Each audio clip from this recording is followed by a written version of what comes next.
ये आकाशवाणी रायपुर है। छत्तीसगढ़ी समाचार बुलेटिन के संग संगीता यादव के जय जोहार। अब सुनो आज के प्रमुख समाचार।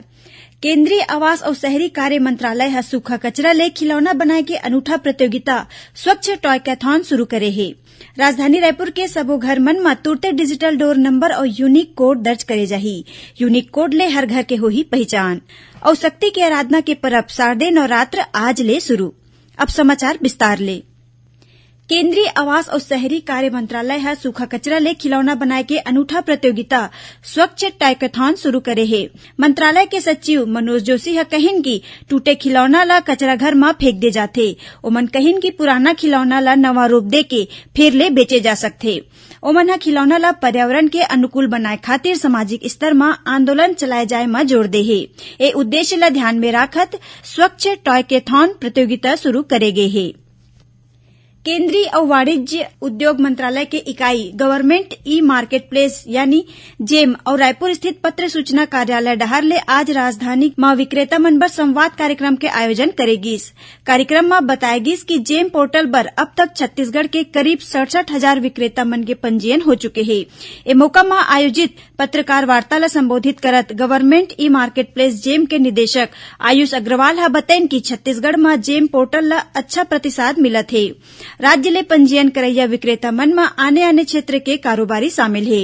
ओमन बताइन कि राज्य के 9,000 ले ज्यादा सूक्ष्म लघु और मध्यम उद्योग जेम पोर्टल में पंजीकृत है। ए विक्रेता मन के माध्यम ले जेम पोर्टल ला अब तक कुल 678 करोड़ रुपया के खरीदी के प्रस्ताव मिल चुके हैं। उन्हें जेम पोर्टल के सलाहकार अमित उपाध्याय है बताइन कि एक केंद्रीय इकाई ले केंद्र और राज्य सरकार के सबो विभाग के संग सहकारी समिति, स्वायत्त निकाय, सार्वजनिक उपक्रम और स्थानीय निकाय मन म घलो बड़का पैमाना म खरीदी करे जाथे। कार्यक्रम के दौरान रायपुर स्थित पत्र सूचना कार्यालय के निदेशक कृपा शंकर यादव और उपनिदेशक सुनील कुमार तिवारी ह जेम पोर्टल के कामकाज के संबंध में जानकारी देन। राजधानी रायपुर के सबो घर मन म तुरते डिजिटल डोर नंबर और यूनिक कोड दर्ज करे जाही। एकर माध्यम ले मकान मालिक मन ला आने कर के भुगतान और कचरा संग्रहण संग 26 तरह के जरूरी और आपातकालीन सेवा घरे म मिल सकी। इस संबंध में कलेक्टर डॉक्टर सर्वेश्वर नरेंद्र भूरे ह आज देवेंद्र नगर आवासीय कॉलोनी में पहुंच के रायपुर स्मार्ट सिटी लिमिटेड डहर ले आने घर मन में लगाए जात डिजिटल डोर नंबर के जानकारी लीन। ए दौरान नगर निगम आयुक्त और रायपुर स्मार्ट सिटी लिमिटेड के प्रबंध संचालक मयंक चतुर्वेदी घलो रहिन। कलेक्टर ह बताइन कि स्मार्ट सिटी डहर ले करे जात ए तकनीक प्रयास ले शहर के सबो 3,15,000 ले ज्यादा घर मन में डिजिटल डोर नंबर लगाए जाही। प्रदेश में अन्य पिछड़ा वर्ग और आर्थिक रूप ले कमजोर वर्ग के लोगन के जानकारी जुटाए बर क्वांटिफाइबल डाटा आयोग के पोर्टल 17 अक्टूबर तक फेर खोल दे गे हे। ए पोर्टल पर अन्य पिछड़ा वर्ग और कमजोर वर्ग ले संबंधित लोगन के जानकारी सर्वेक्षण के माध्यम ले दर्ज करे जाही। आयोग के पोर्टल में अपन जानकारी दर्ज कराए खातिर पंचायत और नगरीय निकाय के स्थानीय दफ्तर मन में जाके पंजीयन कराए जा सकथे। मुख्यमंत्री भूपेश बघेल ह ए लोगन मन ले अपील करे है कि ओमन क्वांटिफाइबल डाटा आयोग डहर ले करे जात सर्वेक्षण में जरूर भाग लेवय। करीबन 2 बछर के बाद राजधानी रायपुर में सिटी बस सेवा फिर ले शुरू हो गई है। आज सिटी बस शहर के आने रद्दा में चलाएगी। सिटी बस विभाग के कार्यपालन अभियंता बद्री चंद्राकर ह बताइन कि राजधानी पर उपलब्ध कराए गए सिटी बस मन के संचालन घलो तुरते शुरू करो जाही। आज 30 सिटी बस के संचालन शुरू करत बेरा महापौर एजाज ढेबर, विधायक कुलदीप जुनेजा, नगर निगम के सभापति प्रमोद दुबे और कलेक्टर डॉक्टर सर्वेश्वर नरेंद्र भूरे संग आने अधिकारी घलो मौजूद रहेन। छत्तीसगढ़ी समाचार बुलेटिन आप मन आकाशवाणी रायपुर ले सुनत हो। छत्तीसगढ़ के खबर ले है आपकी वास्ता और खबर के विश्वसनीयता ले है हमर वास्ता। आकाशवाणी समाचार रायपुर के प्रादेशिक समाचार बुलेटिन के संगे संग हमार समसामयिक कार्यक्रम आप रेडियो के संग अपन मोबाइल में घलो सुन सकत हो। आकाशवाणी समाचार फेसबुक, ट्विटर और यूट्यूब में घलो हावय। हमार फेसबुक पेज हरे Chhattisgarh news on AIR, Twitter handle CGAIR news और हमार यूट्यूब चैनल हरे छत्तीसगढ़ AIR न्यूज। तो अब रेडियो के संगे संग आपके मोबाइल के माध्यम ले हम आप तक पहुंचत हन। छत्तीसगढ़ के हर खबर पर सुनत रहो आकाशवाणी समाचार।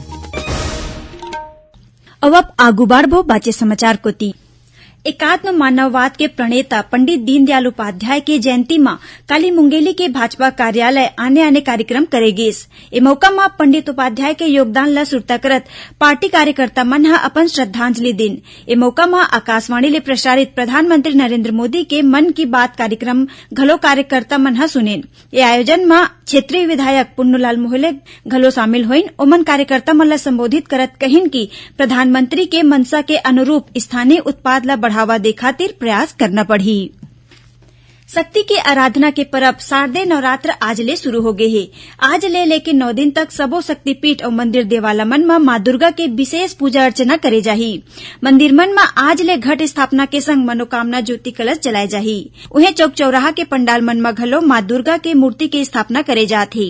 प्रदेश के प्रमुख शक्तिपीठ दंतेवाड़ा माँ दंतेश्वरी, रतनपुर और रायपुर के महामाया मंदिर और डोंगरगढ़ माँ बमलेश्वरी के मंदिर में शारदीय नवरात्र के दौरान आने धार्मिक आयोजन होही। राज्यपाल अनुसुईया उइके और मुख्यमंत्री भूपेश बघेल प्रदेशवासी मल्ला देवी उपासना के पर्व नवरात्रि के बधाई और शुभकामना दिन। कोंडागांव जिला में पुलिस और जनता के बीच आपसी संवाद ला मजबूत बनाए खातिर सामुदायिक पुलिसिंग शुरू करे गे है। यही कड़ी में जिला के अनंतपुर में काली एक ठिन कार्यक्रम आयोजित करेगीस। ए दौरान पुलिस अधीक्षक दिव्यांग पटेल संग आने अधिकारी मन डहर ले लोगन ला साइबर अपराध ले बाचे के उपाय बताएगीस। संगे संग सड़क सुरक्षा ले संबंधित जानकारी घलो देगीस। कार्यक्रम के दौरान क्षेत्रीय विधायक और प्रदेश कांग्रेस अध्यक्ष मोहन मरकाम डहर ले स्थानीय युवा मन ला खेल सामग्री मन ला बांटेगीस। ए मौका में श्री मरकाम और पुलिस अधीक्षक श्री पटेल अनंतपुर थाना के नवा भवन के निर्माण बर भूमि पूजन घलो करेन। रायपुर पुलिस 4 पहिया गाड़ी में घुमत सट्टा कारोबार चलैया 9 जिन आरोपी मन ला गिरफ्तार करे है। नगर के अतिरिक्त पुलिस अधीक्षक अभिषेक माहेश्वरी और नगर पुलिस अधीक्षक अविनाश मिश्रा के टीम मुखबिर के सूचना के आधार में ए आरोपी मन ला रंगे हाथ पकड़ेन। पूछताछ के दौरान आरोपी मन ला बताइन कि ओमन मोबाइल एप्लीकेशन के माध्यम ले सट्टा खिलैया मन के बुकिंग करत रहिस और व्हाट्सएप ग्रुप बना के ओमा जानकारी देवत रहेन। राष्ट्रीय सांख्यिकी कार्यालय डहार ले असमाविष्ट क्षेत्र के उद्यम मन के वार्षिक सर्वेक्षण पर क्षेत्रीय प्रशिक्षण सम्मेलन काली ले रायपुर में शुरू हुई। राष्ट्रीय सांख्यिकी कार्यालय के रायपुर में पदस्थ उप महानिदेशक रोशन लाल साहू 3 दिन के प्रशिक्षण सम्मेलन के उद्घाटन करही। अब थोरकुन समाचार सार में भ्रष्टाचार निरोधक शाखा एसीबी और आर्थिक अपराध अन्वेषण ब्यूरो के टीम आज मनेन्द्रगढ़, चिरमिरी, भरतपुर जिला के खड़गवां कार्यालय में पदस्थ महिला और बाल विकास विभाग के लेखापाल 50,000 रूपया के रिश्वत लेवत रंगे हाथ पकड़ेन। सूरजपुर जिला के चांदनी क्षेत्र में वन भूमि में होए कब्जा ला खाली कराए बर गे थाना प्रभारी और वन कर्मी ऊपर गांव वाले मन हमला कर देन। ए घटना में थाना प्रभारी संग घायल वन कर्मी मन ला तीर के अस्पताल में भर्ती कराए गे है। पुलिस हमला करैया ग्रामीण ऊपर जुर्म दर्ज करके उखर खोज शुरू कर दे है। जसपुर जिला के बाबू सास बाहर गांव में हाथी के हमला ले एक झिन सियान माई लोगिन की मौत हो गई। और रायगढ़ के एक ठिन निजी संयंत्र में पारादीप ले कोयला लेके आए मालगाड़ी के कोयला निकालत बेरा एक झिन मनखे के 100 बरामद करे गे है। संयंत्र प्रबंधन डहार ले तुरते खर सूचना स्थानीय पुलिस ला देगीस। पुलिस आज जांच शुरू कर दे है। आखिर में प्रमुख समाचार एक घौ फेर। केंद्रीय आवास और शहरी कार्य मंत्रालय सूखा कचरा ले खिलौना बनाए के अनूठा प्रतियोगिता स्वच्छ कैथॉन शुरू करे है। राजधानी रायपुर के सबो घर मन में तुरते डिजिटल डोर नंबर और यूनिक कोड दर्ज करे जाही। यूनिक कोड ले हर घर के होही पहचान। और शक्ति के आराधना के पर्व शारदीय नवरात्र आज ले शुरू। एकरे संग छत्तीसगढ़ी समाचार बुलेटिन इहे सिरावत है। जय जोहार।